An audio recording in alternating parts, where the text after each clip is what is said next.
Deklarata e presidentit serb Aleksandar Vučić për protestën qytetare në Novi Pazar, e përshkruar prej tij si e vogël dhe e parëndësishme, nuk ishte as spontane dhe as e pafajshme.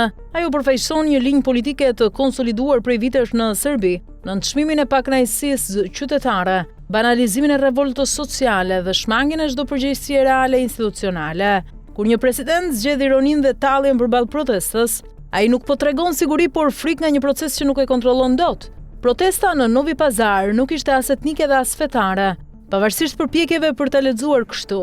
Ajo ishte një reagim i drejtë për drejtë ndaj vendimeve administrative që goditën student dhe pedagog, në një moment kur universitetet në Serbi janë kthyer në një nga frontet kryesore të pakënaqësisë ndaj kapjes së shtetit, por fakti që kjo protestë ndodhi në një qytet me shumicë bosnjake i dha reagimit të Vučićit një ngarkesë edhe më problematike për çmimin ndaj periferisë, ndaj komuniteteve që tradicionalisht nuk kanë qenë pjesë e rrethit pushtetit, dhe ndaj zërit që vjen jashtë Beogradit. Në realitet, Novi Pazari nuk ishte i vogël dhe as i parëndësishëm. Ai ishte simptom i një lodhje të thellë shoqërore nga arroganca e pushtetit dhe nga modeli i qeverisjes që nuk njeh dialog, por vetëm disiplinë. Historia politike e Serbisë ka treguar qartë se lëvizjet studentore dhe qytetare janë shpesh pararendëse të krizave të mëdha politike.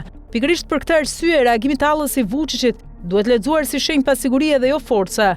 Një pushtet i sigurt nuk i minimizon protestat, por përpiqet i neutralizoj përmes institucioneve dhe dialogut. Për rajonin dhe veçanërisht për shqiptarët që ndjekin me vëmendje zhvillimet në Serbi, rasti i Novi Pazarit është një sinjal alarmi. Një shtet që aspiron të paraqitet si faktor stabiliteti në Ballkan, nuk mund të ndërtojë stabilitet të brendshëm duke nënçmuar qytetarët e vet dhe duke ironizuar pakënaqësinë sociale.